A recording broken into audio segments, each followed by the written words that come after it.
are listening to the Justin Beahm Radio Hour.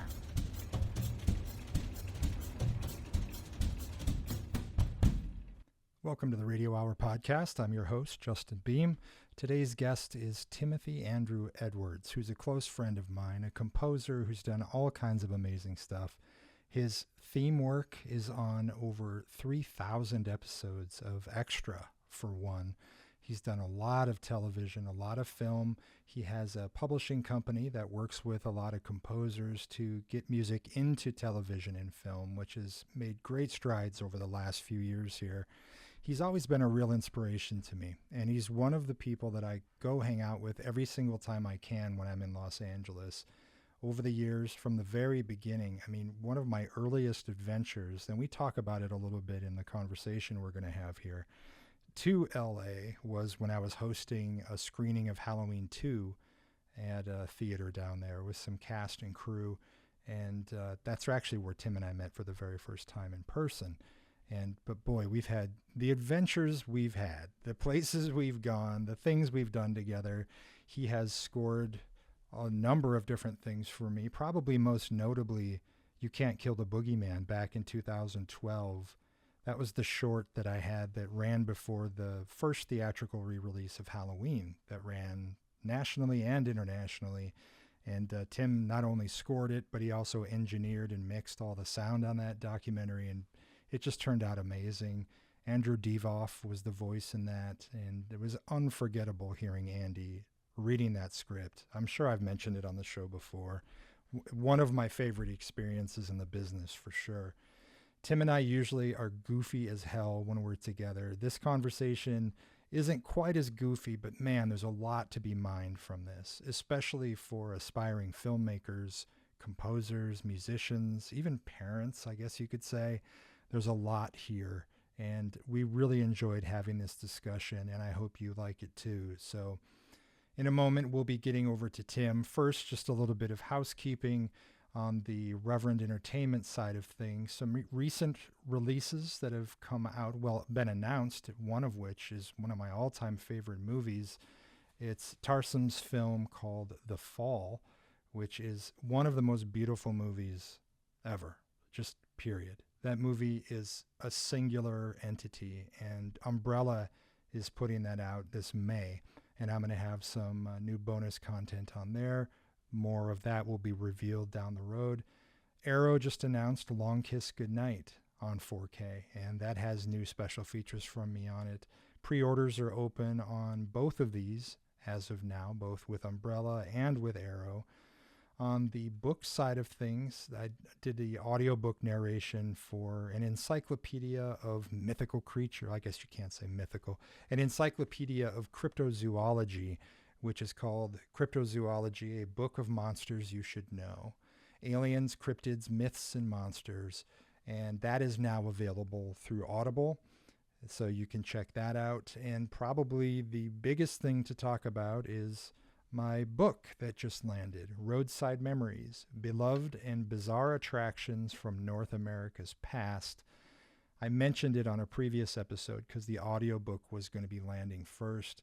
The paperback is now out through my site, justinbeahm.com, where I'm selling signed copies. You can also get it through Amazon. You can order it on Barnes & Noble's site and through any bookseller. It's available through the nation's biggest distributor of books. And so if you go into any bookstore at all, they're participating with this company called Ingram, and my book is available. So Roadside Memories is out there. It was an amazing project to embark on, and it is the first 27 entries of my monthly column from TV Guide's Remind magazine. And my column is all about shuttered roadside attractions, carnivals, amusement parks, and things like that. I've long been fascinated with this subject, and writing that column every month for Remind is one of my favorite creative endeavors. Been going on for a couple years now, and this book gathers together the first 27 columns as were presented, at least in text, in the magazine. And in addition to that, I have new side stories with many of these pieces, as well as some fresh full-length interviews One of the most treasured columns that I did was on Forey Ackerman's Ackermansion in Los Angeles, which for monster kids back in the day was a must-visit spot. His door seemed to always be open for anyone who wanted to visit. And I pitched Remind on a double-length article for that one because I was finding so many people were being receptive to talking about being there or what it meant to them. And that includes like Mick Garris, Joe Dante, and some others, Jeff Farley, the effects maestro. In the book here, I have not only the double-length piece on the Ackermansion, but I also have the full-length interviews with Jeff Farley and with Mick Garris. So just a few examples of the additional content that's in here that you wouldn't have seen in the magazine.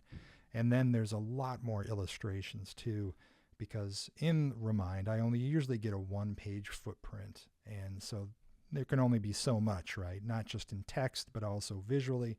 In the book here, I got to go back into my archives of all of the saved materials from when I was doing research on these and got to embellish them with great vintage postcards and photos and things like that to really help tell the stories behind these amazing places and the creative people who made them. So anyway, Roadside Memories is now available anywhere you want to get books, on Amazon, through Barnes & Noble's site, hopefully in Barnes & Noble stores soon. I filled out the paperwork to request or at least be considered for that through them, and hopefully I'll have good news on that down the road. And then again through my site, which is justinbeahm.com, where you can order a copy. There's no additional charge or anything for it. Same price you're paying anywhere else, but I'll sign it for you and send it out. Just really appreciate the love that the book has been getting. I couldn't believe it. The day after it came out, I think it went on sale at like 7 p.m. or something, my time. And the next morning I wake up and log in at like 8 in the morning or something like that, and found that it was not somehow number one in the Americana category, which still blows me away.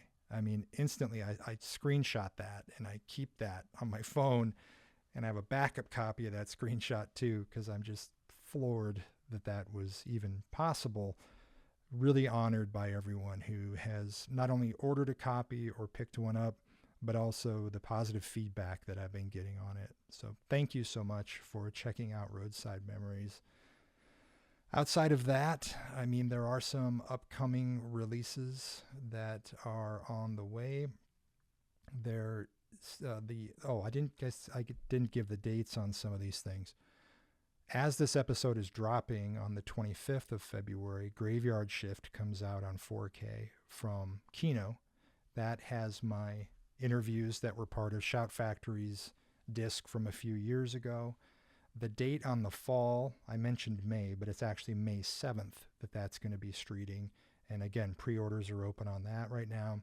Long Kiss Goodnight comes out a day later, so May 8th from Arrow Video on 4K. And then there's the massive, all-encompassing Bewitched, the complete series, and that's going to be on Blu-ray in July. I know it's a little ways down the road here. It got pushed back, but I have a full-length documentary on there that I directed in partnership with Herbie J. Pilato, the television historian, who provided a hell of a lot of guidance and also excellent content in both commentaries and being the voice throughout the documentary on the series, along with a bunch of other familiar faces, friends of the show, and things like that. I'm excited for people to check this Bewitched set out, not just for the documentary, but also, and most notably, of course, for the new transfers of all these episodes. It's been kind of a minefield historically when you would order a set of Bewitched, because some episodes are incorrectly in color, incorrectly in black and white. They have an aspect ratio that's off or whatever. This one corrects all of that, and all of it looks and sounds amazing. And that's going to be July 8th when that lands. And I think, pre-orders are open on that now, at least through Amazon and probably elsewhere too. So lots of stuff going on. As a final bit, there's also the Radio Hour Patreon that is open at patreon.com/the Justin Beahm Radio Hour. You can also find links to that from my site. Certainly appreciate everybody who's supporting the show through there. Oh, and I also wanted to mention that production is continuing on my documentary Cooksey about artist Chris Cooksey. The next shooting dates are coming up mid-March, and this thing is humming right along. In fact, Tim, who you're going to hear today on the episode, is doing the score for it, and we're both so excited to be teaming up on this thing. I mean, it is 100% in our hands, and we're going to run with the ball, I guess you could say. Very, very excited about all that's to come with that as well, and I'll keep you guys up to date as production continues. Let's get into that conversation with Tim. Thank you so much for tuning into the Radio Hour, and I'll talk to you on the other side.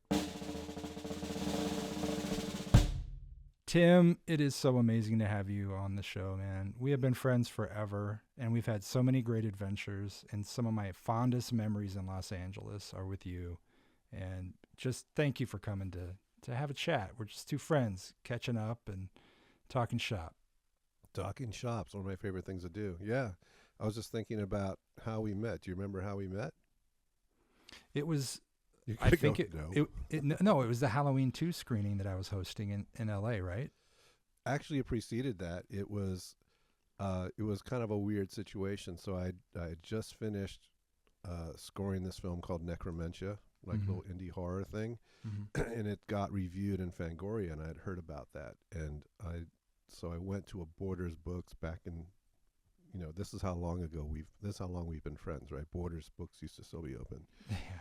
And I went down I was doing some errands, and I was walking by the Borders bookstore, and I went in and I picked up a copy of Fangoria, and I opened it up, and I saw this review for the film, which wasn't too favorable. And then I was really kind of proud of that score. It was a little bit of a story behind it. I was replacing another composer who they took off the film, and they literally had like 8 days for my contribution. So it was like a 24/7 kind of crazy first thought, best thought kind of situation. But I found out a lot about myself scoring by doing that, and it actually turned out really nice. And so I was releasing it. Anyway, so that morning before I headed out, I got this email from someone who said, "Hey, and this is how long ago it is. It was on iTunes for a while. Someone had downloaded it, and she said, I copied it onto a CD along with my other favorite score, which was for Jeepers Creepers, which I thought was odd, but it was like, okay, that's kind of fun. Anyway, when I went to the store and I picked up the magazine and I saw the review of the film, I saw that you had written something about the score to Jeepers Creepers. And so my assumption was, yeah, you did. Huh. You did. Okay. It was some kind of a highlight thing. And so I was assuming that you were probably like the soundtrack guy at Fangoria. So I just figured out, I don't know if it was through Facebook or some other way, I stalked you and found you. And I wrote to you and said, hey, I did this score. And you kindly wrote back and said, I don't really do reviews or anything like that for Fangoria, but sometimes I will discuss, soundtracks, but I can pass it on to Chris, editor, and which you kindly did, and he gave it one of the best reviews I've received to this day. No. On it. And then I was like, okay, from now on, Justin and I will be pals because of this. So that's how we started out. But yeah. Yeah, but then and I do remember the interactions leading to the Halloween thing, because you're like, if you're ever in LA or something like that. And I said, well, actually, I'm going to be out there hosting a screening of Halloween 2. And I got some of the cast members that were going to be there, and Rick, the director, to do Q&A and stuff like that afterwards. And you're like, oh, that's the perfect time. And it's so often that you bump into people and they say things like, well, next time you're in town, let's get together. Right. And it never happens. And Absolutely. So I was so happy because it was at this mall. What's that mall called? Do you remember? It's like an outdoor plaza mall thing. And I was standing outside kind of in the courtyard there. The Los Angeles Outdoor Plaza Mall. Yes, that one. I don't remember. Well, and then you walked up and introduced yourself. I'm like, oh my God, this is so cool. And then, man, were we just kindred spirits from the start or what? Yeah, really, we were. It was great. There was nothing awkward. It was just like we had known each other, like we had grown up together in different eras or something, and in different parts of the country. But I felt like I'd known you for a long time. Yeah. The kindred spirit thing. Yeah, absolutely. And we bonded over, and one of the big things was our shared love of the Doors. Yes, indeed. And you kindly took me on the Ultimate Doors tour, which was so fun, which also included all this other stuff. Like I got to see Ed Wood's studio where he used to shoot stuff and shot Plan 9, what used to be Ed Wood's studio. And when we went up to the house that was used in House on Haunted Hill and Blade Runner. That's right. That's right. And up on that same hill, not too far from there actually, is the sort of UFO house that's featured in De Palma's Body Double, which was super exciting. I didn't even expect that, but I turn around and there it was. I was like, whoa, wait a minute. And we couldn't get close to it. Yeah. But that kind of became a ritual for us to drive around and try to find cool sites. But the Doors thing, man, I will never forget that. And finding Jim's hotel and Wanda trying to get into the hotel room and stuff. And Morrison Hotel, which is now gone. Yeah, the fires. Yep. But yeah, that was those are always a lot of fun. I one of my favorites was the more recent one where we went into that hot dog stand restaurant, which used to be the Doors offices, right? And, yeah. And they still have a memorial plaque saying this is the bathroom where Jim cut his vocals for L.A. Woman and everything else. So I was like, wow, history. Now they're selling hot dogs. So. Well, it's fun that there's still things for us to discover. And that night we're just walking around, and of all things, this building is now it's like a famous hot dog place. What's it called? It's Tail of the Pup or something like along those lines. I don't know. Yeah. And they have the little stand out front, but also they have a proper restaurant inside, and they were closing up. And I was basically begging them to get inside. Like, is there any way that we can just pop up there? And this one cool employee was like, oh yeah, you guys go on up. Just, obviously can't take too long, but go for it. And to be in that room, I mean, it sounds crazy. It's a bathroom, and it's still a bathroom. It was Jim's bathroom. It was Jim's bathroom. And that, because that was the Doors studio forever before their rehearsal studio in their offices. Before they recorded L.A. Woman there. They weren't using it as a recording facility prior to that. And not at all, no. And so for them to adapt that, and I remember there's a documentary on the making of L.A. Woman, and they talk about that place and how they wanted to get out of Sunset Sound and try to find somewhere new because, they were basically engineering it themselves at that point. And so for them to go there and do that, and then for us to end up there and take some nerdy pictures was so cool. Just awesome. Exactly. Yeah, it was great.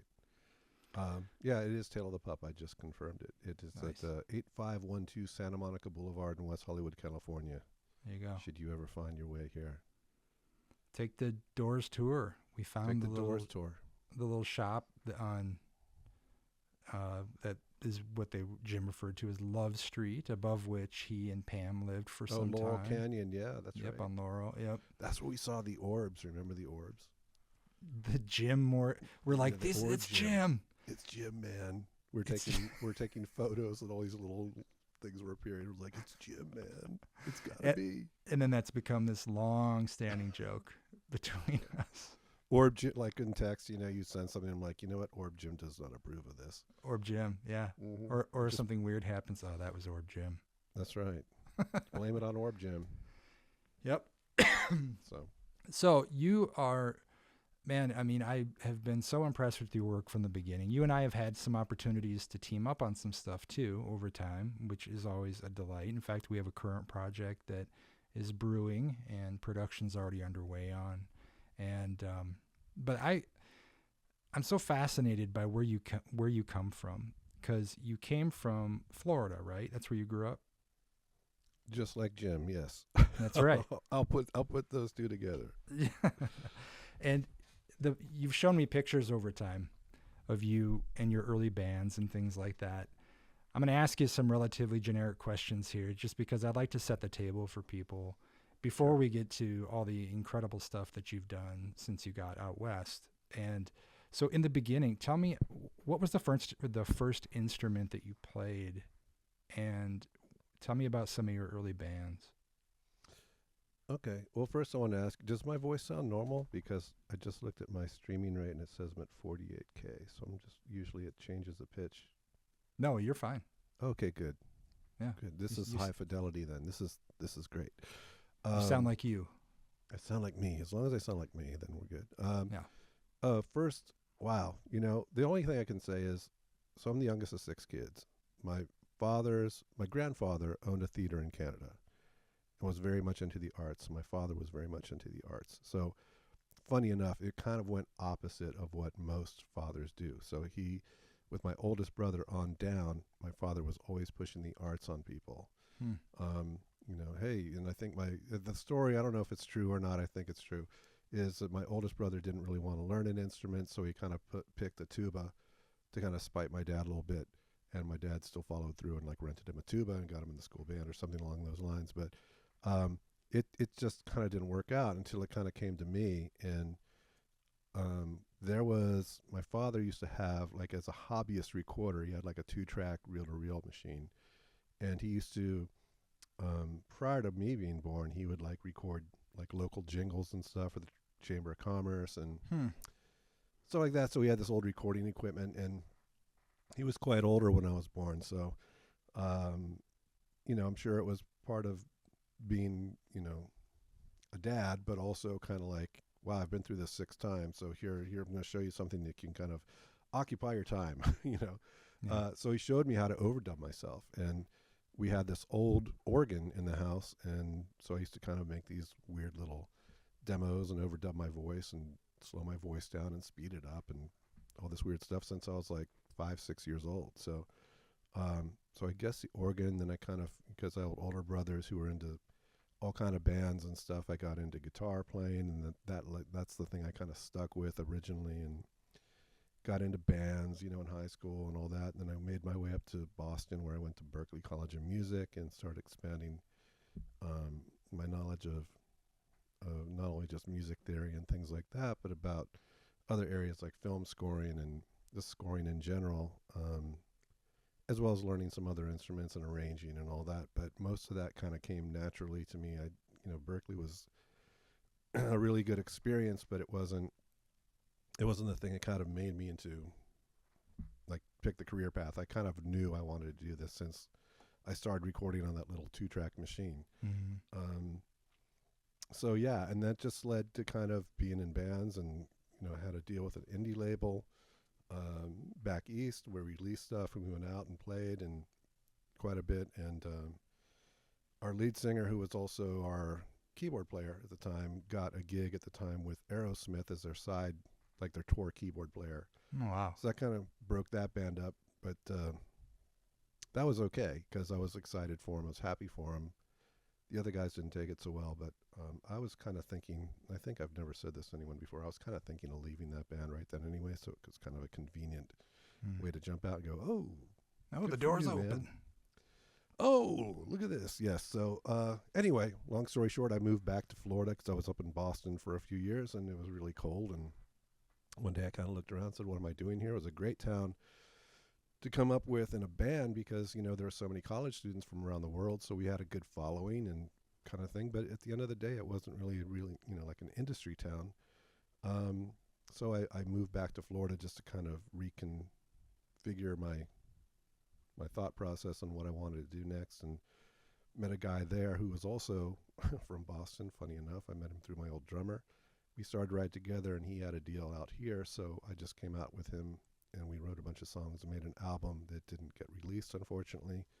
But that led to other things, and I was going around hitting up publishers as a songwriter and all that kind of thing. And one day, a buddy of mine who was in my first high school band ever, who had ended up moving out here, said the show he was working on needed like a quick fanfare because they wanted to use one by John Williams, the Star Wars guy, but it was a little too expensive. Yeah. And shocking. And And he said, can you do something like that? And I was like, probably not, but I'll give it a shot. Because I was just dealing with some keyboards, and, this is before, samplers were around, but they were still pretty limited, I guess I should say, right in their infancy. And so I did this thing, and I said, well, I told them I'd turn it in, so here it is, thinking nothing would happen. And it turns out they loved it, and they used it. And then they called me the second week for something else, and I did that. And then I got invited to contribute music to the show. There was, several other people writing music for it, so it wasn't just me.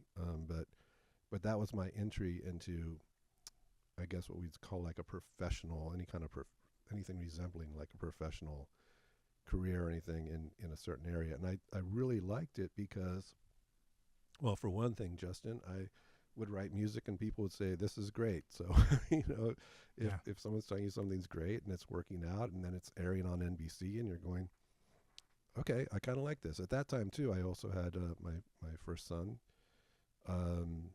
So it felt better, like I was a little tired of slogging it out, going out to the clubs and playing. And I love playing. And, I actually recently was in a band about 5 years ago that we used to just go out and play for fun. It's a really good band, though. Oh, yeah. Awesome. But, so that was kind of where it started. And I kind of really gravitated towards that whole thing because I could work from home. I could record ideas. I could do a different thing every other day, musically speaking. And I like the idea of supporting storytelling, and all that. And so it just kind of blossomed throughout there, and I got into doing some music supervision. I started doing some film work. The first film I ever got to work with on was scoring. It was just a fun teen comedy called Killer Pad, but it was Robert Englund was the director for that, and it was Freddy Krueger, and I met with him, and they were great, and it was just a really fun, supportive kind of environment to be in. And so I just jumped in, and then shortly thereafter I met you. You talk about the support of your dad, which is quite unique. And that's something that, and it's not just with music, of course, but in all my years of doing interviews with people for print or for documentaries and stuff, so many people in the arts, especially when it gets into the realm of film, they have parents who may even be discouraging them because there's a lot of misconceptions, misunderstanding about the business and all of that. It's really cool that your dad was open to you guys doing that. How did that could go any number of ways, a parent trying to encourage their kids to get into something like that. How did your dad approach his support for you guys in that?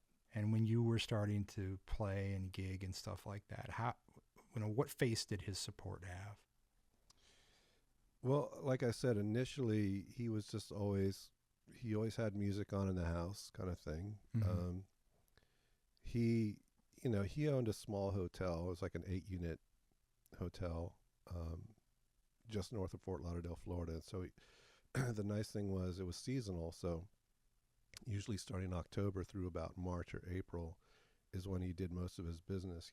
What we would call back then snowbirds would come down from the north, and all the retirees and stuff. So he had a returning clientele, and he would use that same tape recorder. He would get like instrumental stuff, and he also liked to sing. So he would like sing and play these tapes at like these cocktail parties he'd host on the patio at his hotel with all these people, and they always liked it, and because he had a nice voice. And so I was just always kind of surrounded by it. Plus my older brothers, were definitely into music, and more from like the fan side of things, So, anything they were listening to that I got a hold of, if I could learn how to play a little bit of it, of course, I would try and impress my brothers. So, but yeah, the support was just like, driving me to guitar lessons. The first band I got in that was kind of a good one was actually in high school. I mean, I've been in a couple things before, and I was always kind of like the neighborhood guy, There wasn't too many of us in the neighborhood, but I was kind of the better one until I met this other guy named James Wisner, who's gone on to do a lot of great producing work and stuff like that. But he was a prodigy. I mean, his mother had built a real proper recording studio in their home. So, but he lived about 15 miles away, which when you're 15 years old might as well be like New York to California, as far as distance. And So he would drive me down there, and pick me up, wait for me down there, and then like drive me home and stuff like that. So it was that kind of thing, and and just always kind of asking about what we're working on, what we're doing. He would, I remember him hearing a Tin Machine record, David Bowie's project, and with Reeves Gabrels on guitar, who I knew a bit from Boston. He's like, that's the guy you should be emulating. That's really amazing playing. Just stuff like that. Like he would tell me stories about when he was, like I said, I think he was 53 when I was born. So he had worked like with, like at some places where he was a maitre d', and talk about like when Glenn Miller would come through and how he got to know him for a little bit. And he would say, Glenn Miller, I always said, what's the secret to your success, do you think? And Glenn Miller is like, I try not to sound like anybody else, so I make my arrangements a little bit different. And so it's like basically a new sound kind of thing. And, just sharing little tidbits like that along the way, just kind of being like a musical buddy. Yeah, that's really cool. Do you think that the way he handled that support, did you feel confident? Like by the time you were heading to LA, which by the way, what year was it that you went to LA? I arrived here December 1st of 1989. Okay. By the time you made that trek to Los Angeles, where do you think your confidence was in yourself? I don't know if it's confidence as much as it was kind of blind optimism, and it's sprinkled with a bit of good old-fashioned ignorance. But I just felt like I could do it. Like I always felt I could do it. I never really thought about it, that it came from my father or from me or from anywhere external. I just had this inner thing since I was a kid, knowing that this is what I want to do and this is what I'm going to do. That's so cool. Yeah, but I never felt confident necessarily, because it's one of those things. Like I said, even when I was really little, I'd play stuff for my brothers, trying to impress them, right? And I felt like, so I don't know if I felt confident as much as I felt like, I don't know how I'm going to get there. I don't know how it's going to happen. I'm nervous about it. I would, get a little freaked out by things, but ultimately at the end of the day, I just felt like, like the funniest thing is, I'll tell you this, like right before we moved to LA, when I was working with my friend Perry, we were co-writing these songs together, and he had this deal set up out here. Everything was going super well. We were really happy with the songs. We were demoing and stuff. This was in Miami. And one night, probably about a couple weeks before we were due to come out to LA, I got this like sense of doubt just one night, just like it just kicked in, because we had been so positive and optimistic about it. And one night I just kind of looked at him. I said, what if we're doing all this and we go all the way out there and like nothing happens, And he came back and he said something that was really simple, but also kind of really heavy. And he just said, what else are we going to do? And I was like, yeah, point taken. Like, are we just not going to do it? Like, what else are we going to do? Right. So, and I know that sounds really simplistic or whatever, but when you're kind of talking about leaving an entire coast where you grew up and your family, and coming out here with this one deal in place, we're getting paid, but not a whole lot. And just like, my original thought was, we'll come out here. He's probably going to stay here. I'll end up moving back. Who knows? And I came here with him on December 1st, 89, and I've been here ever since. So I've lived here longer than anywhere else, obviously. But yeah, that's how it started. I think that the confidence thing is such an interesting discussion, because this is a business that's so hyper unpredictable, and you ultimately have so little influence over the future with it. And I think that's what makes a lot of parents nervous, right? Is that even if the moms and the dads and the whoever's, even if they aren't necessarily from it or haven't been close to it or whatever, there is an acknowledged understanding that, entertainment is a pretty chaotic life to live, and the road is littered with these sordid tales of people who have tried to make this happen and it hasn't worked out, and many of them real tragically and things like that, especially in what's at least shared commercially, with people who aren't close to it, people who do grow up in the Midwest like me. And, where did my parents learn about film? Well, they learned about it from Siskel and Ebert and Leonard Maltin and whatever. And I think that there is a real magic, and you and I have had discussion about this before.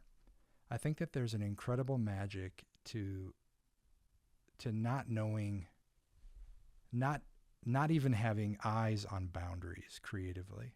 So once someone's in the business for a while, you learn very quickly what works and what doesn't, and how the business side of it functions, and what's acceptable and what's not, where you should be, where you shouldn't be, and all that. But when you first show up, it's just like a band on their first album. This is the discussion you and I have had before about these bands will show up in the studio for the first time, and that album is being like the engine under the hood of that album is their years or however long of gigging and bonding through creative process and learning what works and what doesn't work on stage. But there's a real purity to that. And so people have talked about bravery when entering entertainment, and I don't know that it needs to involve bravery. I think that maybe the key element is the willingness to subject yourself to whatever is to come. And so if there's any confidence there, I've always thought, well, maybe it's just the confidence in knowing that I'm going to be okay, even if things don't work out. Like if I trust myself enough to know that I'm going to try my best to make it work, whatever the situation is. And I think that that's such an important moment for people, even if you're not moving to LA, however you're getting involved with entertainment or the business. It's not about getting out there and needing to toot your own horn, and because that is counterintuitive for most people. Oh yeah. To network and all that kind of stuff. It's more so it's about being true to yourself, like what you said, Glenn Miller said. Do things a little bit differently. Like understand at least what others are doing, and then figure out how you can approach it and walk in the room with something a little bit different.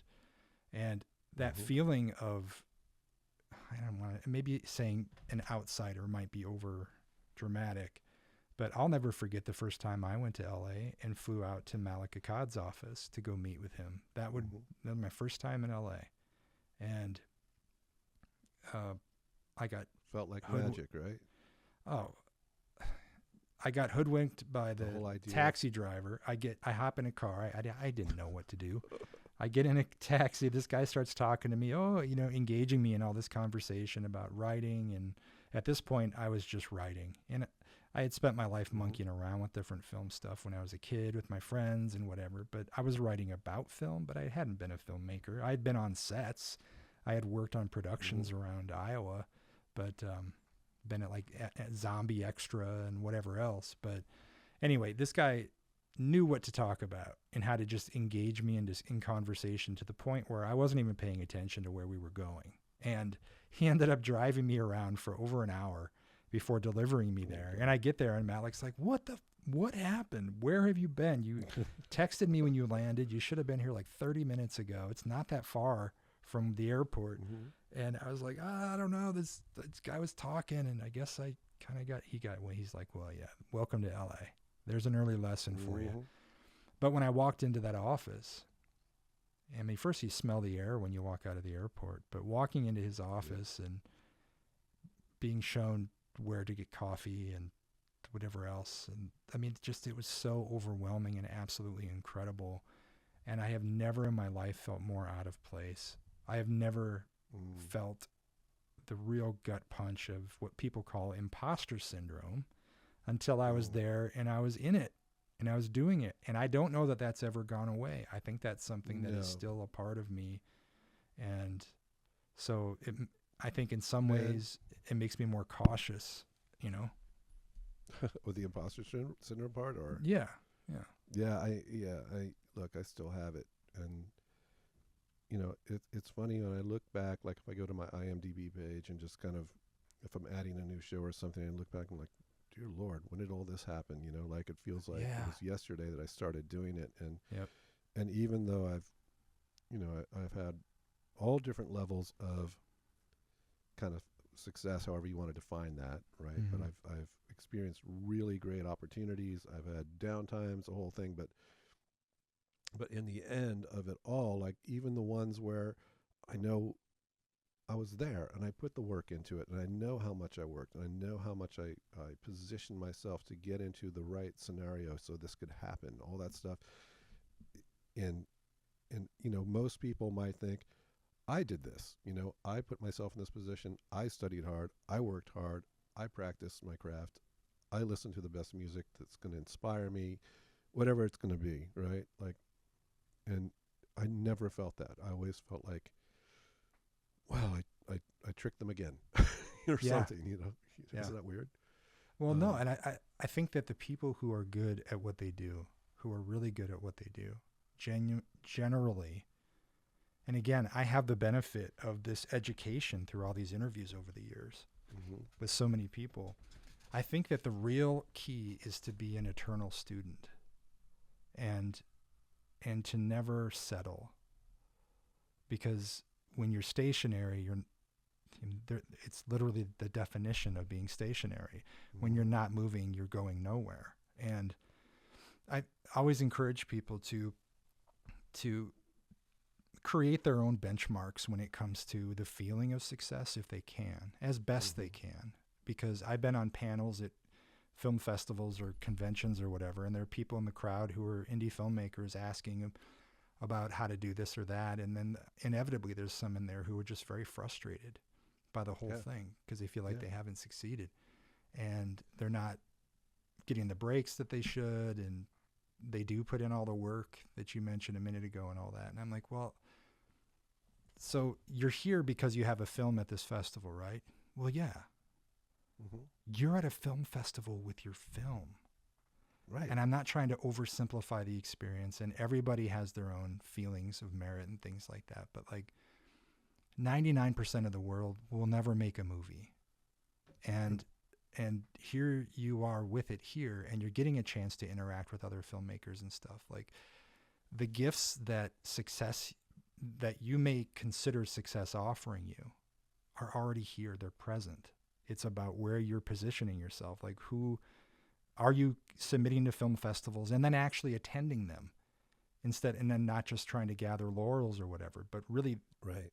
And I don't want to use the term networking because that sounds so industry or whatever, but the idea that there are these events out there where indie filmmakers, anyone of any side of the production, can go and just bond, just meet people who do what they do. It's an offering of like going to university for film, and there's some tremendous opportunities out there. But I think that back to the point of what we're talking about, the feelings of like not measuring up or whatever, the imposter thing, for me, that really drives me to continue to always try to do my best and all of that. And I openly confess that I'm always learning. I'm still an amateur in so many regards, and I don't paint myself to be anything that I'm not. And I'm very hard on myself. That's your humble Midwestern upbringing speaking, Mr. Beahm. I don't know. I'm so hard on myself. And so I know that no matter what anybody walks in the room with, if there's problems with something, there's no way that their voice is going to be harder on me than I've already been on myself and would be on myself anyway. So let me ask then, back to your timeline, when you arrived in LA, you went with well, what else are we going to do? Which I think is a great simplification of the drive to do something that a lot of people would never consider doing. How did you find LA when you got there? You had plenty of musical experience on and off stage, at school and everything else. Tell me about what your experience was like when you landed out there, because a lot of people dream of making that trip and making it happen. But what was it like for you? Wow. Well, first of all, the weather was way better than Florida or Yeah. I arrived December 1st. I think it was like 65 degrees out, blue skies. It was like, like where I grew up in South Florida was very humid, very hot, especially in the summer. And like, it was like walking around outside with an air conditioner on. It was just amazing.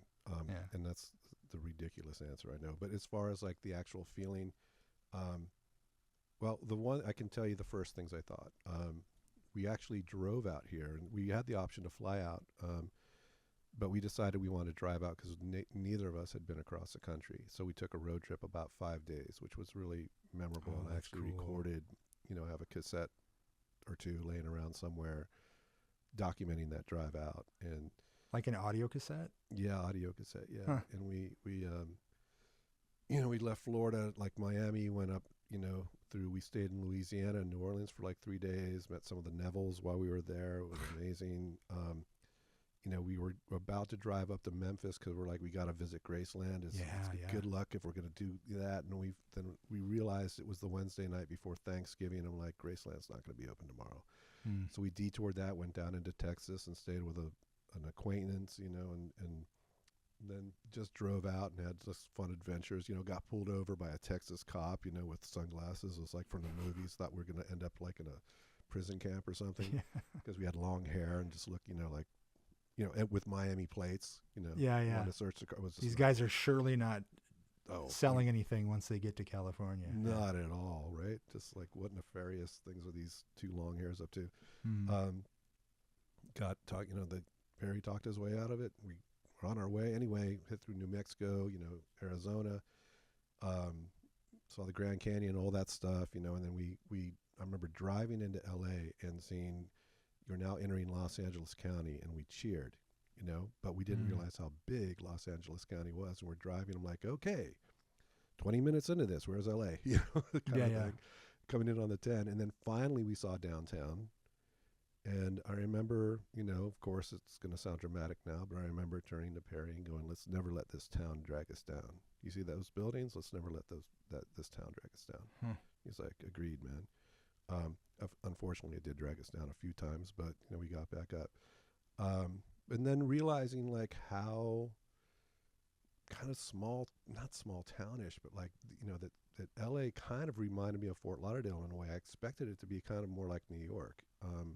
Like New York with a beach, but it really was like these smaller, like Santa Monica as a place, and then you have Venice south of there, and then you have these different neighborhoods and communities and stuff. So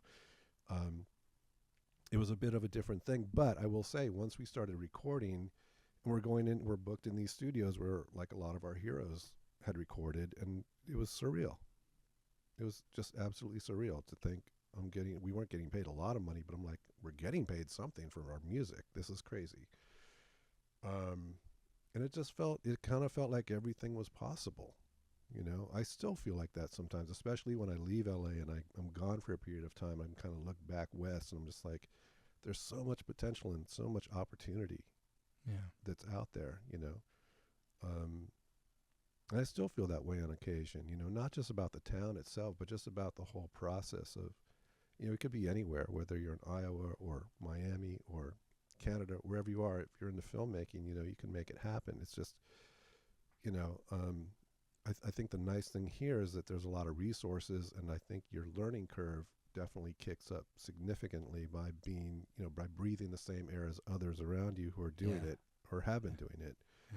As you mentioned, right, when you came down here and you started learning more about things like, that you've only read about, and the culture of it and the whole, thing. And the one thing I wanted to kind of bring up when you mentioned networking at film festivals and stuff, networking and all that kind of stuff has kind of like a bit of it's a dirty word or something in the industry. It sounds, especially to people who want to come in and create great art or whatever, it feels like kind of a stain on the process, in a sense, like that I have to network. And so I used to have a real issue with that kind of thing. And thankfully, I was lucky to have some people around me who helped me out along the way and made introductions along the way and did things. But I never was comfortable with that whole networking thing until one day I had a perspective shift. And that perspective was, I didn't want to become friends with people to use them to get a gig here or do this, and I didn't want to ask people favors, and I just felt it was, ingenuous to do so, and if that's the right word, I guess. But I just didn't feel like it was right. But then I kind of flipped the script on myself a little bit and said, you know what, it's really not about that, because the more I got invested in certain parts of the industry and certain parts of the community, I realized that it is just that. It is really a community. And like with any business, there's going to be bad people in it. But I would say, honestly, Justin, like 90% of my interactions have always been very positive. Mine too. And good people, right? And there's like 10%, but that's a pretty low number for the reputation this industry has, and I'm sure there's people that have had bad situations. But also, I feel like, the whole idea is if you look at it more like a community and that we're all there to help each other out. Like one of the things I currently do in addition to composing, I have a catalog that I license with a business partner, and we have about 30 composers that write for that catalog and songwriters. And,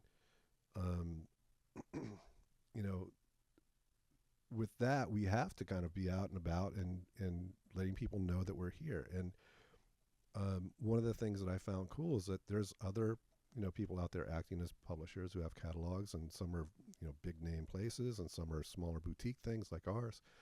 But, we hang out a lot. And, there's times when someone may call us and say, hey, do you have a piece of music that might sound like this? And if we don't, but I know that someone that I hang out with does, I'll refer them. It's like, I don't feel like I'm giving away business or anything like that, because, if they don't have something, my hope is that they'd refer someone over to us too, maybe or maybe not. But I find that, like, if you look at it more like a community, like what you kind of got into it for, it's a lot easier to interact with people and say, what are you working on? This is cool. This is what I'm working on, and maybe we can do something together, Yeah. There was a guy that I had met like over 20 years ago, and our joke every time we saw each other, because it just never seemed to work out, was, we're going to work together, right? And he was like, absolutely, right? That became our little thing. I'd see him at a conference or some kind of event or something once every few years, and they're like, hey, good to see you, blah, blah, blah, right? And,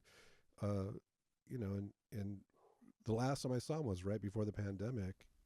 Not the last time, but the last time we kind of had that discussion, I saw him at this, Netflix had this thing that my friend brought me out to called FYC, for your consideration. So it was like kind of a party, and they had like, their big hit shows up and whatever. And it was kind of a fun event, and he was there. So I walked by and he goes, hey, Edwards, we're going to work together, right? And I was like, oh my God. Hey, David. Yeah, of course we are. Right. No, right? This kind of became a running joke. This is like a 20-something year joke. And people would always say, well, you never know. And I'm like, no, we kind of know.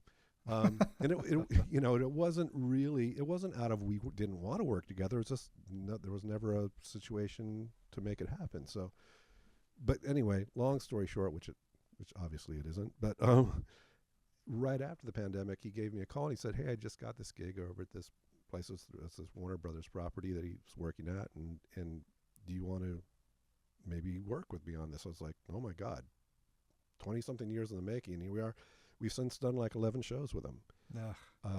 Right? So like, you just never know. And like, so I think if people look at things more like community and kind of go in with a more kind of positive approach about collaboration and helping each other out when you can, like some of the stuff you see in the indie community, like how it should be, right? Like if you kind of keep that frame of mind going, I feel like you can accomplish a lot more, because the one thing I think a lot of people, other than being drawn to the arts, one of the things that I always liked, or the idea that I liked, was that, you're not reporting to a boss. You're your own person, you're your own artist, and you're going to do this, and it's going to be on your terms. Well, guess what? That doesn't happen. It's not the traditional boss, but, you're kind of always answering to someone, whether it's collaborators or a film studio or a production company or a producer or a director requesting a certain kind of thing be done, right? So I figure if you're going to be, if you have to be collaborative anyway, might as well jump in with it and kind of, because no one's really an island. You do need whether it's a formal or informal team of people around you for support, that needs to happen. You know, like there's a reason when you watch a movie at the end crawl, you see a billion people listed in the credits usually, or even on indie stuff, like a handful of people, but still, they're doing a bunch of jobs. So I think that when we talk about networking and all that, it feels kind of gross, but you know, I think it is gross when you go to network and people are like, hey, what are you working on? Blah, blah, cool. Here's my card. And then you never talk to them again. Yeah. You know, that always feels like can leave you at a loss, but like I always tell people, follow up because you do never know. Yeah. I like that follow up. There's another simple boiling Follow this up. thing down to something like answer the call, respond to the email, and follow up. Don't feel bad if someone says, hey, reach out to me. Don't feel bad about when you do, Yeah, because you know, they've already opened that door. one of my favorite things that I ever witnessed was I was at a film festival and I'd worked on some project with Leslie Easterbrook, right, the actor, and she was talking to a director, and they were just conversing about maybe working on a future project together. And he's like, here, take my card, right? She took his card and she looked at it kind of thoughtfully for a second. She looked back up at him. She says, can I use this? And I thought that was like the coolest thing ever because everyone hands out cards, right? Mm. And then no one really follows through. She was like, can I use this? And he's like, well, of course. I just gave it to you. She goes, great. She goes, well, I'll probably be able to get in touch with you in about 2 weeks. Would that work? And he's like, sure. Which was great because now he knew that she was going to follow up, or her agent was, right? And so, and also that, you know, that now he's going to be expecting the call now. And so it's that awkwardness of should I call or will they remember me or anything like that? Gone, right? That's great. So that was something That's that a pro. That's a pro. Pro, bro. She's a pro, bro. Yeah, She's great. when you meet the people, you can establish the expectations and you can address whatever concerns you know you're going to have. Forecast that and try to break that ice at the beginning. That's really great. I can't tell you how many people I've met at different events that are still friends of mine to this day. People who I respond to an email or engage in a conversation with in a hallway at something somewhere, and that anything can become something. And That's true. it's, I think, doing ourselves a disservice if we discount that. I understand there's a fear around that for a lot of people, maybe a certain element of discomfort when it comes to a stranger that you don't really know, especially if it's someone you admire, engaging in genuine conversation with them, but then taking them up on it if there is some sort of open door to collaboration. I got a call from Alan Howarth about a week ago, just out of the blue. Cool. And little things like that. And you just never know from that point forward. It's like, to me, back to your reference to the term networking feeling kind of gross. To me, yeah, that feels opportunistic. Right. To think of it that way. And I'm sure that's because of how it's been painted historically, but just the idea of networking. But really, to me, this is all about people. And one of the things that I've said from the very beginning of all of this, because I've been doing everything from Iowa. And yes, I travel, I go around to different places and stuff, but I've kept my base here and for my son. And what I've always said is, in this business, no matter what happens, all I want to do is create things I enjoy with people I care about. Absolutely. And you mentioned earlier that you haven't had very many negative interactions, and I haven't either. I feel so fortunate that I haven't run into many awful situations as I've been making my travels. But even if that were to somehow accumulate, even if there was to be more negativity or something like that, like, I know that if it doesn't work out with someone, it wasn't meant to work out. And then it's up to me from that point to try to open the next door, or to create the next door, to carve it and polish it and put the latch on it and whatever else, and then open it and see who shows up, or whatever, however you want to look at it. So it's all about perspective on people to me. And I agree. Yeah. And I would rather miss an opportunity, what many people would consider to be an opportunity, because I understand why there may be some impasse between me and that person, like a moral impasse or something. Like, I'm willing to walk away from things if it doesn't feel right, because I don't have lofty goals it is just that goal I just mentioned, which is creating stuff I like with people I care about. That's it. I mean, that's the dream scenario, right? I mean, but sometimes, you know, one of the you were asking me earlier about my father's input on my career, and you know, I have two sons, and both love music. My younger son actually is really talented as a writer, and he can record things. And I tried to like mentor him, and he's like, "Nope, I want to learn it on my own," because that's how he is, and he did great. And but I, having been in the business, I never encouraged them to get into the business, but I also never discouraged them. I tried to stay very neutral. Yeah, yeah. And the reason for that is because I don't want to sound too dramatic, but you know, for me, music is kind of a sacred thing for me. And there have been times in some of those 10% interactions where you're working with someone who completely doesn't get either what you're doing or wants to take like a kind of a cheaper approach to things, or ask you to do something musically that goes kind of against what you'd want to do, you know. And maybe, you know, that person might also be treating you poorly during the whole time, like you're a plumber, come and fix the sink and then get out of here kind of thing. And like, to me, that's heartbreaking. That's the heartbreaking part of it, you know. When you do have to, or not have to, but when you're working in a situation where it's less than favorable, and you feel like, you know, you're putting, you know, again, not to be too dramatic, but kind of pearls before swine in a sense, right? And so that's the kind of heartbreaking part of the industry for me. I just didn't want them to have to experience that. So I, you know, if they showed an interest in doing it, I would absolutely, you know, encourage them and do stuff and show them things. And but you know what, the beauty of it is that both of them like to play music and just, you know, to engage in it for the love of it. And they both work in the industry, but like in kind of desk jobs. You know, my oldest son works for a software company that deals with a platform for music supervisors, and you know, he works with people like, you know, companies like Apple and Netflix and Paramount and things like that. And my younger son does kind of what I guess would be called cybersecurity, right, for Universal Music. So he basically makes sure the paywalls are safe, and you know, no one's hacking any of the websites of the artists and stuff like that, and putting obscene pictures of Justin Bieber up, you know, some terrible thing, and he has to block all that, right? So, so they're like they're adjacent, musically adjacent, right? But they have very secure, cool jobs, and so I'm kind of very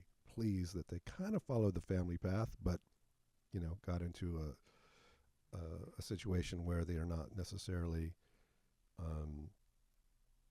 you know, going to be swinging from vine to vine like Tarzan, hoping that the next vine is there, or else you're stuck just swinging in the air. You know, like that's one of the other things about freelancing like this is just, you're going swinging from vine to vine. You're getting that momentum, then you're like, where's the next one? You know, do I have to jump into a tree? Do I have to fall? What's going to happen? You know, so, which is another reason why you want to, again, not to make it a dirty word, but network a lot and just build up as many people as you can on your team. And you know, of course, you're going to have your more trusted allies and things. Like, I would consider you that to be absolutely the case, you know, and there's like maybe 2 or 3 other people I see that way. And the rest are like either friends or great acquaintances, whether they're business acquaintances or just, you know, whatever. But yeah, that was one of the reasons why I never really super encouraged or discouraged any of it, because I figured, you know, at least in the arts, I feel like if you're going to do it, or you're set to do it and you want to do it, they're going to do it anyway. You know, like I remember there was a period of time when I had people that I went to high school with, for example, reaching out to me when their kids were getting into be like high school age and saying stuff like, well, you know, my son plays in the coffee shop and, you know, everyone loves him and he brings people to tears with the music, and hoping that was good tears and not bad tears, right? But you know, and he was thinking, like, we're thinking maybe we should send him to music school, but we don't know, like, should we do that or should we just send him to a regular college or whatever? And I said, my answer was always the same. It's like, it doesn't matter what your plan is going to be for them. If they're lifers and they're going to do it, they're going to do it anyway, right? Yeah. So if they're going to do it anyway, you might as well support it as much as you can. Yeah, I ran into that all the time when I was working in music retail. It was Mhm. it was oftentimes parents, because I selling drums and guitars especially. It's a very different universe and mindset for parents in that realm than it is up in the band side of the building. Because Yeah. in band, there's a structure, there's an understood, there's going to be a knowledge database open to them through lessons at school and performance and things like that. And but with drums and guitars, I mean, I would say even the majority of the time, if it, especially around the holidays, when my son wants to start playing drums, we think it might just be this passing thing. Right. What do you have that's cheap that we might be able to resell if he gets out of it or she gets out of it? And I was What can we- always so what can we- disheartened by that. Like, you're Yeah. setting them up to not believe in this and to not Right. believe in themselves. And then to that same extent, when I would sit down on like when I'd be showing the family the drums, there'd be the kid there and the mom and the dad or whatever. And the mom and the dad would be like, well, all right, show us how it's done. And they wanted to see some pyrotechnics or something, Sure. Peter Criss. And, Yeah. and I'd always say, well, what would be better is like, let's have Sarah here. Sarah, have a seat, the kid. And she sits down and I say, all right, put your left foot, your right foot there. Mhm. Start just trying it. Just go back and forth a little bit, go back and forth. And then I put a pair of sticks in her hands and I say, well, here's how you normally would hold them. Mhm. It's whatever ultimately is comfortable for you, because there's this Right. amazing element to music that you really can't do it wrong. You can just do. And then I say, just whatever you're feeling right now, just get those feet going again. Anyway, Yeah. they start playing, and even though it's, of course, I mean, it's like the beginning. This is the first experience of sitting down behind something. So they're playing something pun intended, rudimentary. And Mhm. and that every time you see that kid look up at me, Mhm.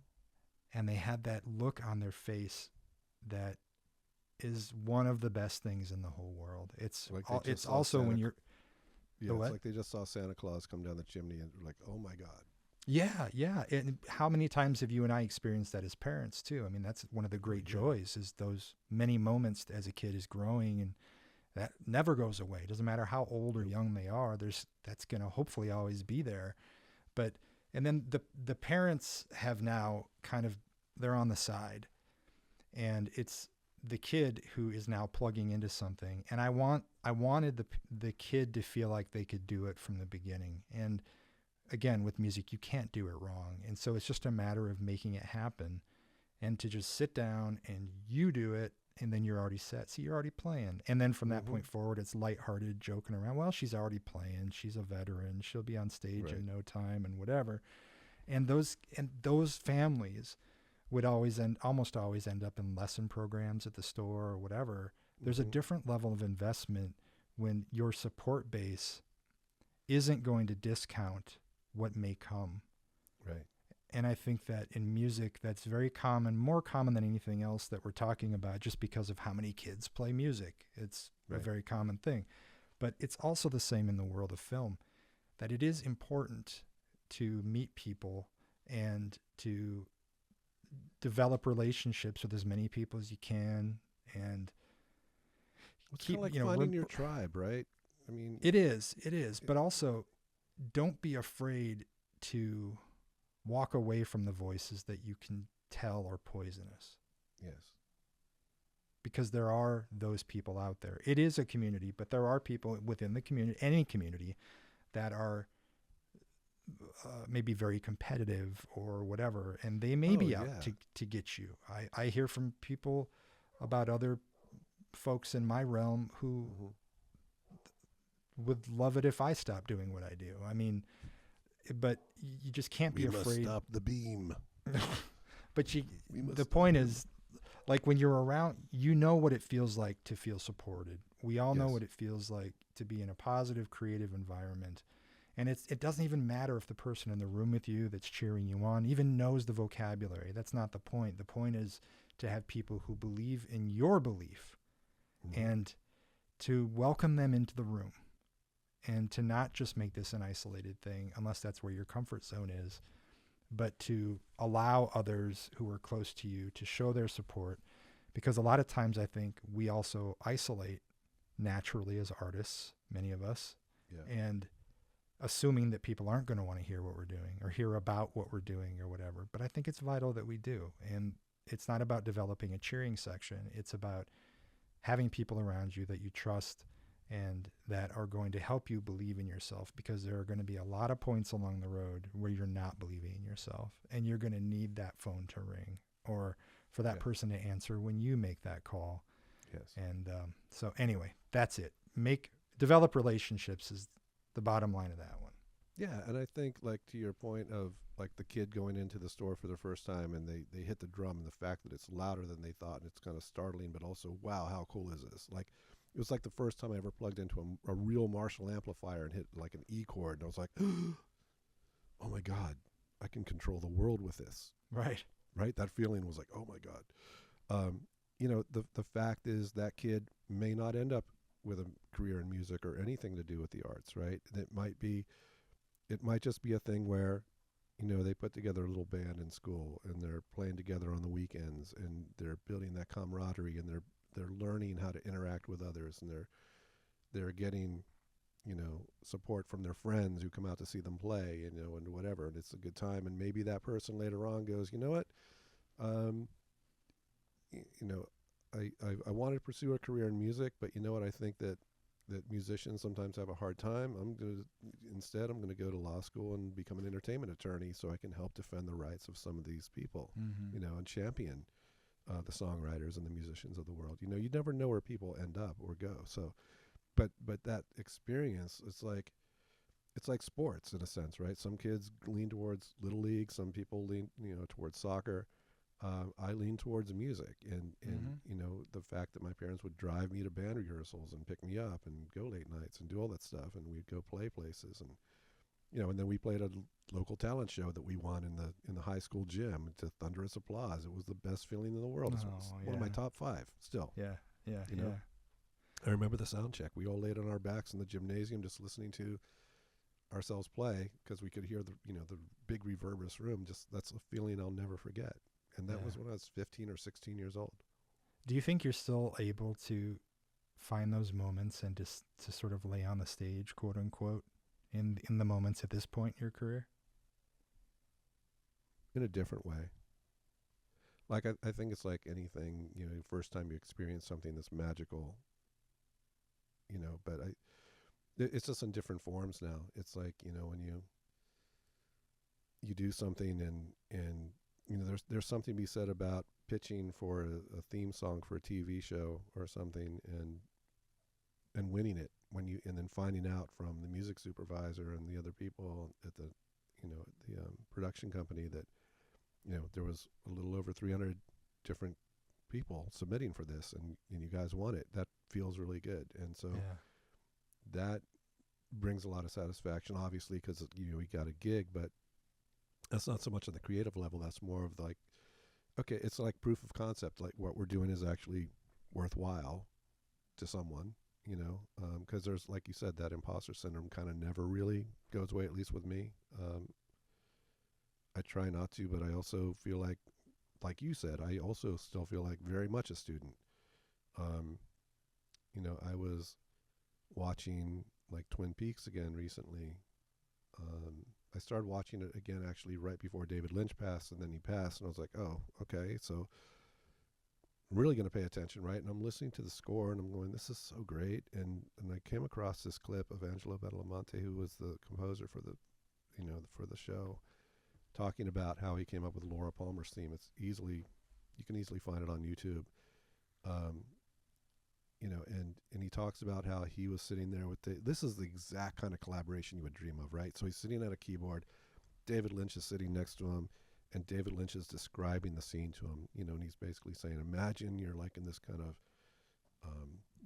he doesn't say that, I'm paraphrasing, but northwestern kind of pine trees, it's misty, it's got kind of the surrealistic quality, you know, and you all of a sudden you see this young woman approaching you from out of the woods very slowly, and she almost looks ethereal, you know. He's describing this whole thing. Give me some music that sounds like that. So Angelo starts setting the tone, and he goes, okay, and you know, she's he's just describing this whole thing, and she's about to turn and walk away, and it's ascending and all this stuff, and he's like, "Oh, Angelo, you're breaking my heart with this. It's beautiful," and he talks about the tempo and the pace of it, and then, okay, now she's going to walk away. Where would you go with that? And and like that just doesn't really happen a lot, because I think a lot of times when you get hired to score something, you're kind of looked at as the expert, and of course there's input from everyone on what they want to get or the vibe of it. And not that I would be comfortable sitting down at a keyboard with someone next to me going, "Okay, picture this," I'd rather kind of hear that and then come back with it. And again, the imposter syndrome thing, probably thinking I couldn't really play. I'd have too much pressure on myself. But yeah, those are the kind of collaborations that we all dream of having. Those kind of magical things that does create an ambience that just drives the story forward, makes it Twin Peaks, quote unquote, right? Yeah. Yeah. When you're talking, because you do a lot with the Musicians Institute in Hollywood, Mm-hmm. and that offers you the chance to stand in front of a room full of people who are in their formative years. They're learning about not just music, but also music business and things like that. Mm-hmm. I think it's so cool that you can bring this journey that you've been on into that classroom with them with the level head that you have. And I'm curious, I haven't ever been in the room with you while you were doing that, but I can absolutely imagine how you handle the classroom and how fun it is for those kids in there. What are those interactions with those students like, and what is your what's your mission working with those students and at the institute? Well, the cool thing, like, it's funny, like you mentioned Alan earlier, right? He was at the school like a month ago doing like a demo on sound design and stuff. So your path crosses with all these different people, and then we had Steve Vai out a couple months ago. It was pretty great. So it's nice to be surrounded in that environment, right? We have these, not only the teachers there, but these outside pros kind of coming in. But for me, like, I strictly almost teach nothing but music business, and not be, I look, there's some, like, the composition program there is great, right? And the teachers there are great.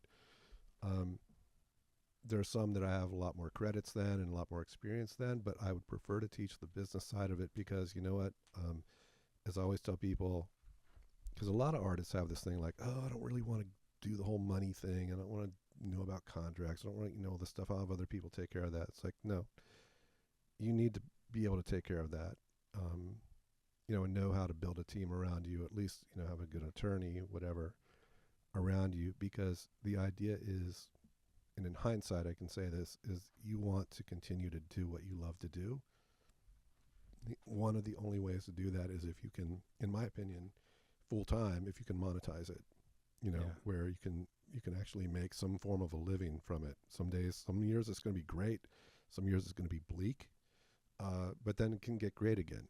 And so that's one thing I lean into a lot, is the business side of it, and not just like the nuts and bolts of the contracts and things like that and what to look out for. Of course we go over that, but for me it's about kind of trying to illuminate this pathway of, here's what to look out for, here's the best possible scenarios, but also, what is the culture like what are turnaround times like, what are deadlines like, how do you interact with people when you meet with them? And a lot of it, I'm a great observer, and so a lot of it, like when I would go and meet with, like the first film I ever did, like with Robert Englund, that was a fun story, right? Like just being around that whole thing, like it was funny because I got a call, and just jumping in, here's a perfect example of kind of overreaching in a sense, right? So there was this guy named Wayne Rice, right? And Wayne Rice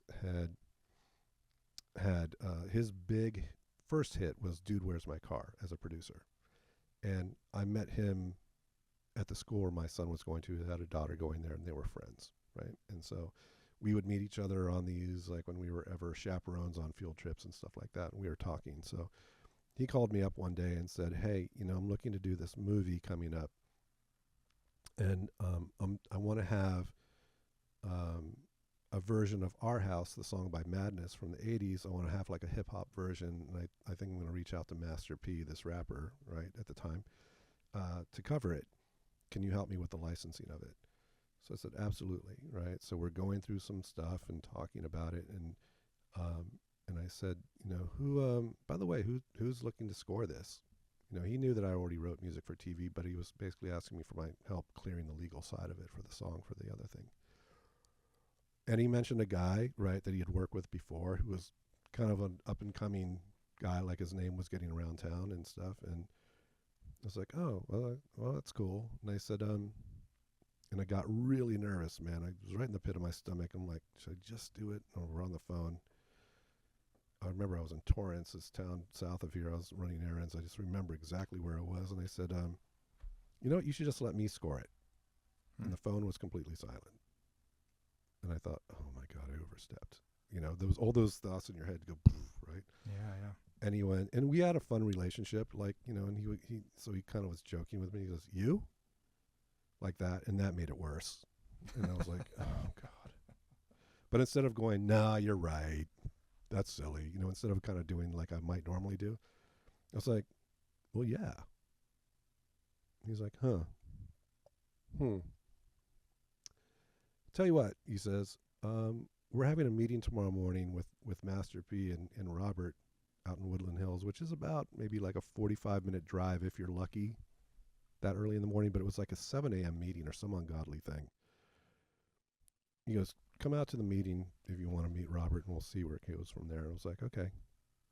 So I think I was up that night till like 2:30 or something, working on a deadline for some other thing, and I got up early and I drove out there, and I was like, you know, when you're in like that kind of half awake, half asleep state where, you know, later on when you wake up, you're like, did that even happen kind of thing? Yeah. You know, that kind of weird thing. And anyway, I think I've told you this story before, but anyway, so I walk in this room, and there's Robert Englund on my left, and there's Master P and some of his crew with him, right? And Robert Englund is going, hey, my wife loves your raps and stuff. Like, give me a rap and let me play this on the phone, you know, so I can play it back to her. So he's rapping to him. They're just having a good time. And Master P's going, let me hear you do your Freddie shit, you know. And he's just like launches into this thing super loud. And it's like half asleep. It's like 7:30 in the morning. I'm like, and it's just like us three and like a couple other guys hanging out in the background in this room. And I'm like, this is like so, it's like a fever dream. It's like, it's like, hey man, I had this weird dream last night that I met with like Robert Englund, and then Master P showed up. Yeah. You know, it was just weird. It was super weird. And we talked, you know, and we just talked about music and stuff. We didn't talk about the film so much. We just talked about creative direction for him for the covering the song and stuff. But then we kind of I started talking to Robert, and I was, you know, it's like, what's your favorite song? You know, and he's like, oh, I love Bob Marley, you know, like Waiting in Vain, I think is my favorite song. I'm like, wow, really telling. And I found out that he surfed. Like, speaking with him, he was like hyper intelligent and cool. And, you know, I was talking about all these things. I used to be, you know, roommates with, you know, Mark Hamill and stuff. And I was like, this is so cool. And he's like, well, great to meet you. And I was like, great. And I left, and I was like, okay. We didn't even talk about the movie at all. Next day, I went to Wayne's house to help him with some paperwork regarding the licensing thing. And about a half hour goes by, and, you know, nothing. So I'm like, well, I gave it my shot, right? And then all of a sudden, Wayne says, oh, shit, by the way, I talked to Robert. He wants you to score it. I was like, oh. And that was for Lionsgate. So it was yeah. Talk about jumping like feet first into it. And, right. You know, and then there was that whole thing of working on stuff, because they were pretty hands off. I think I only had like 2 notes on the whole film. But the first time I ever played them any music, you know, I was sitting in this mini theater, it was like 5-seat kind of preview theater thing, and I was sitting like in the middle row in the third row, whatever, middle seat in the third row, and Robert was sitting like directly behind me, and it starts playing and the music's going. No one's really saying anything. I'm like, oh God. And it's the same thing, that inner voice, right? You got to be careful. That inner voice is going, oh, they hate it. They're not saying anything. There's no one responding. What's going on? And all of a sudden I feel a hand on my shoulder, and he leans forward, and kind of in that low voice is like, I fucking love this shit. And I was like, oh, thank God. You know? And then we finished it, and then from there on, I just started doing some films, and I've kind of worked wherever I could work, whether it's music supervision or scoring films or scoring a TV show or scoring a short or doing, or like You Can't Kill the Boogeyman or doing the stuff for Scare back then, whatever it was. Like I just didn't say no to it if it was something that I felt was cool. Yeah. Some things were cooler than others, but that was a pretty great experience, And I remember showing up on the set of that movie, and it's mostly horror fans working on it, and I wore a Goblin t-shirt, the band, and I was immediately endeared to the entire crew. So you're in. Yeah. Wear your Goblin shirt.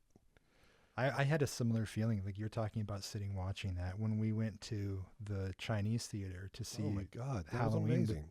with Boogeyman opening it. Yeah. That was like one of the most famous movie theaters in the world, one. Yeah. I was there with my buddy. I was there with all the people from Tragus. Malik was there. You were there. It was like the Wizard of Oz. You were there, and you were there, and you were there. And I remember that because I had mixed the sound for that whole thing, including the dialogue. And I remember just being nervous as hell because I'd never mixed for theatrical before. And I just remember going, please sound amazing. Please sound amazing. And when it came up with the speakers, I'm like, what if it's muddy? What if it's bad? And it came out and it sounded pretty good. And I was like, thank God. But like those are the things, right? Like we think about it at the time as like part of the journey to get somewhere. When we realize that the journey is actually the thing. Like that's one of my top 5 memories, sitting in that theater with you. Oh yeah. Watching that screening of something that came out of your mind, and then later on, that I helped, assist with, and the recording sessions with Andrew Devoff, right, doing the narration. Good Lord, great. How great was that? You're wearing headphones, like you were back there with him, like behind me, and I was like engineering it over at Trancas, and I'm sitting there with headphones, and as soon as he started speaking, I was like, oh my God, this is golden. Yeah. Like this like, and we'd say. We're like, that was amazing. He's like, oh, I think I could do it better. And we're like, no, Oh yeah. I don't think so. He's like, yeah, I'll have one more shot. And I was like, oh God, okay. I'd open up a new track. So I'm like, we're not losing that other one because it was so good. And then he would do another one even better. And I'm like, oh my God, this guy. Yeah. And he was so cool too. So gracious. And Andy's the best. right. That guy's amazing. Mm-hmm. Yeah. Yeah. So many good memories, man, of Yeah. all of this stuff. And you never know who's going to lead to what. Like we talked about relationships and how many people that you've bumped into in our travels you end up working with, you end up scoring with, or you've served in so many different roles on so many projects with people that you've met by way of these other experiences. And so that's a testament to always keeping your ears and eyes open and always keeping the doors around you open. Yeah, and you want to stay with the good ones, right? So like think about it. I got up that day, and just because someone had said, hey, you should check out the review in Fangoria on that film you did. And I was like, oh, how was it good? And they're like, no, not really. It's like, oh. I'm like, thanks. Oh, shoot. Was there anything about yeah, right? Was there anything about the music at all? They're like, no, there's no mention of the music. I'm like, okay, well, maybe, I'd go check it out. And I was just running errands, and I just was walking by Borders, and I thought, I wasn't going to go in. And then I thought, I got a few minutes. I'll go check it out. And I went and I looked at the newsstand, and I was flipping through it. And, I picked up the copy, and I'm reading it. And then I found your article on Jeepers Creepers that you don't recall. But it was like an analysis. I've written so much. No, I know you have. Well, that's a funny thing, right? Sometimes, like, something will play on a TV show in the background. Not often, but I'll hear something. I'm like, that sounds pretty good. My wife goes, that's you. I'm like, oh, it is. Like I've done so many. It's not an ego thing. It's not anything like that. It's just like your brain can only hold so much. And yeah. And I'm going, oh, that's why I like it, because I'm used to hearing my own sound, I guess. But it's pretty funny, So you never know where anything could lead. That's the bottom line with all of this. It's true, and just stay open, I think. And the other thing is, the only thing that's been, here's one of the things. Can I talk about something that frustrates me? Absolutely. I love indie filmmakers. I really do. But, I feel like there are some out there that know the importance of music and some that just don't. And so they'll license like some royalty-free things or put some stuff up there. And it's like everything's so important. What you put so much effort into writing this and casting it and shooting it and doing all this stuff. Why would you not place that same emphasis on the music or the final mix or the trailer? You know, a lot of people, you know, the trailer is supposed to be a 3-act thing, and most indie trailers that I see just don't have that. It's like, oh, here are the coolest shots that look the best. These are the most expensive looking shots. We'll throw that in there. Yeah. And that doesn't do anything, right? Like, the trailer is the first thing that anyone sees about your film usually, right? So, like, if that's no good, then no one's going to see it. Like, everyone, like, I don't think I've ever asked you this question, but I ask this to everyone, and I almost get the same answer invariably. But don't you ever go to the theaters, you see a trailer, and the second it stops playing, you're going, we're definitely going to go see that. Oh, yeah, you know? of course. Or there might be the other saying when you see a trailer and you're like, ooh, I had better expectations for that, but it doesn't look that good, or whatever, right? You kind of make your decision right then and there, you know, based off of the trailer. So, like, the trailer is almost as important, if not more important than the film in a sense, as far as getting, you know, people to pay attention to it. Mm-hmm. And so a lot of people treat trailers as an afterthought or the music as an afterthought. And, you know, and also I found, like, I've reached out sometimes to some indie filmmakers to work on projects for them. And they're like, oh, they look at my credits and they said, oh, you're going to be way too expensive. And I'm like, well, just ask me, because maybe not. You know, like, the only time it gets a little whatever is if I have other commitments and I have to give some of those up to do something, you know. But other than that, you know, just ask. Yeah. You know, if it's cool, we'll see what we can do. Right. Okay, get off my soapbox now. What are your pet peeves, Mr. Beahm? Composers that complain about. No, I'm just kidding. In the indie film world, I would just say, I mean, sound as a whole, having good sound, don't make it an afterthought, and don't use the onboard mic from the camera if you can help it. Right. There's something to be said about just make whatever you can with whatever you have, and that's absolutely 100% recommended. When it comes to taking it out places and doing things with it, I just think you think about the whole meal as opposed to just the main course, which would be your script and your camera or something. Like, don't just don't place extra emphasis on any one thing to the detriment of another. So if you're allocating budget, try and even it out as much as you can. And but really consider that, because I've been on the board for a number of film festivals where I'm one of the judges watching this stuff, and really, generally speaking, the Achilles heel of films that might not make it in or that might struggle or whatever is the sound. And that's not just score, that's the whole thing. Yes. And so you're talking about the score being an afterthought. I think a lot of people, that may be the case because it's an element that comes in post. Everything else is discussed and planned for and scheduled prior to shooting. The music for many of these folks is coming later. You talked earlier about Lynch and Badalamenti talking about Twin Peaks, where David was able to walk him through what he needed because that relationship began early on in the process. And I just encourage everyone to do that, not just on the scoring front, but also just on your sound front, all the way across the board. And don't be afraid to reach out to other people for input on things. If there's folks you know who have made films, or if there's filmmakers you look up to, write to them. You've done that. You've written to people just to connect, just to try and connect with them. And that's become, you've formed some great relationships that way. And so in terms of pet peeves, that would be the big one for me, is that. And then don't sign stuff without consulting with other people. I know I know some indie filmmakers who have great regrets about licensing their movies to one label or another, who, had they asked around, they could have been warned away from that before they even engaged in those conversations. And they end up getting taken as a result of it and not seeing anything. Which speaks to the community aspect, right? Like, if you have a bit of a community around you, and with people who've done it and people who are at all different levels, all different stages, right? Then you have also kind of this little team that you can say, hey, you know, I was thinking about getting distribution through blah, blah, blah company or whatever. It's like, oh, you know what? My experience with them wasn't so great or whatever, or my experience was great. You know, the other thing too is it's not always just the company sometimes. Sometimes, you know, it happens with music all the time. People say, oh, I've written for this catalog and they're terrible because, you know, I haven't gotten any placements through them. And, you know, and then the next question is, well, what are you writing for them? And is it a high use kind of thing? And, you know, like, no, I did a polka album. I'm like, well, that stuff rarely licenses. That's kind of like specialty stuff. Yeah. You know, whatever it is.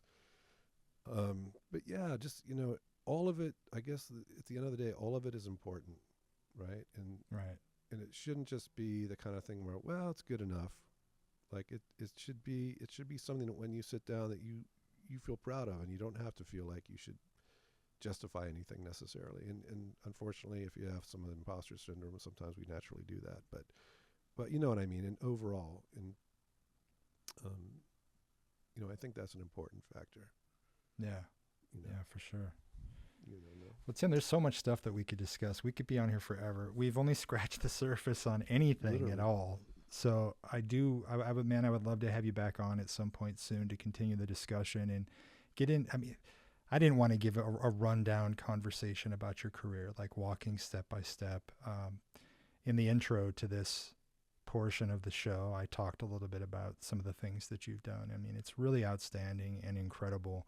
And everyone listening can hear why Tim continues to have the success he does. I mean, your approach to this business is so refreshing, and you've always been a real lighthouse for me, just a kid from Iowa who still doesn't have a fucking clue about any of it. I'm a kid from Florida, you know. I mean, all I ever want to do is, like, you know, if I'm not playing or recording or writing music, I'm listening to it, you know, or you know, if I'm not participating in a film, I'm watching them. You know, it's just our worlds, right? So it's like, how can we do something to make sense of these worlds and make something that's really hopefully going to touch people and move people. And, you know, and also it's nice to help out filmmakers and who are up and coming. And also it's nice to establish with, you know, relationships with established filmmakers. I mean, it's you never know where anything's really going to come from. I used to think that, oh, of course you do know, right? Like,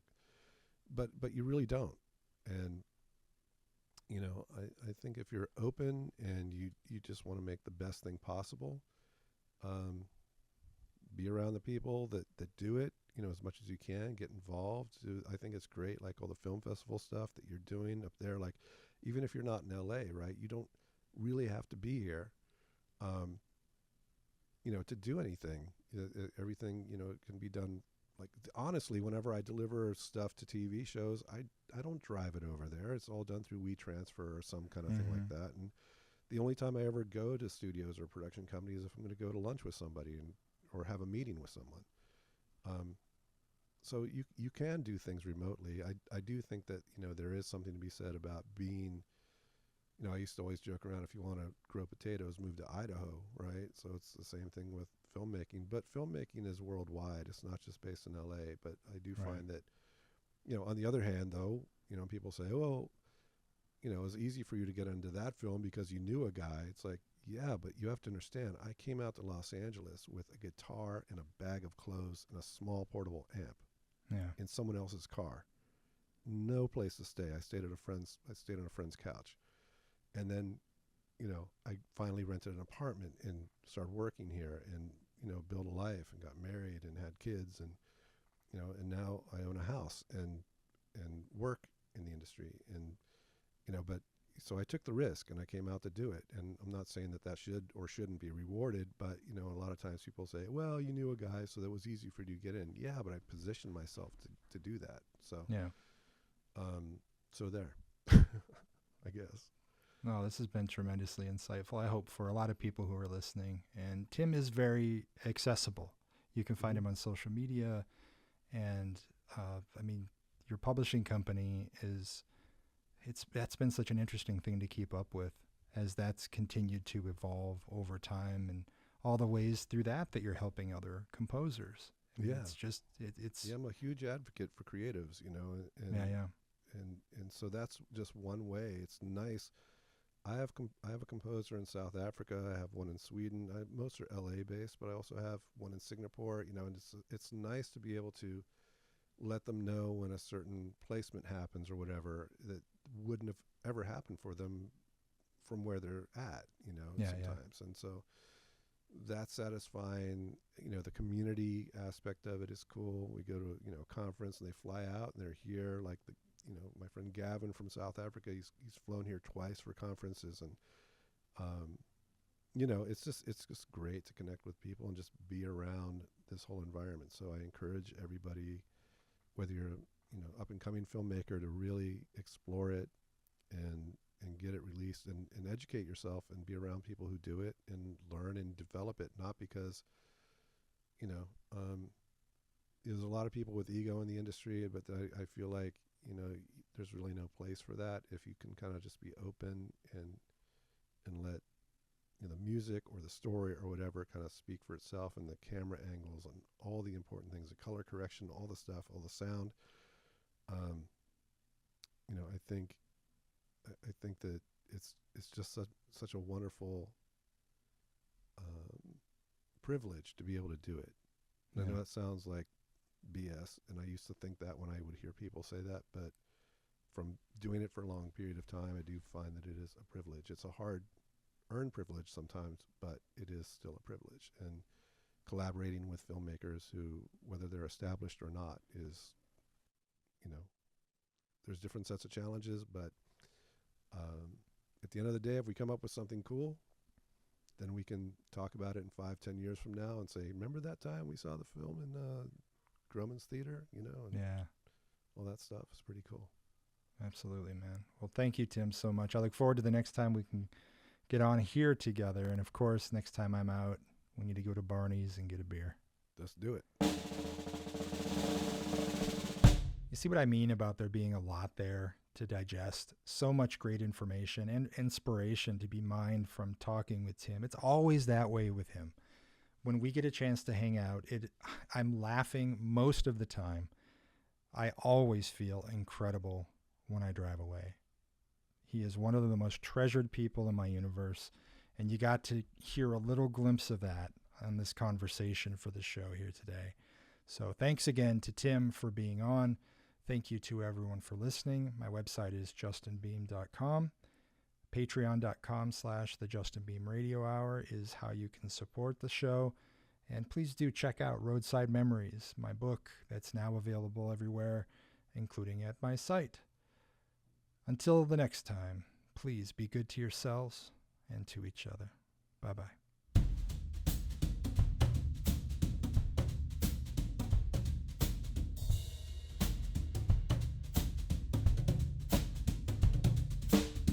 You have been listening to the Justin Beahm Radio Hour. Copyright 2025 Reverend Entertainment.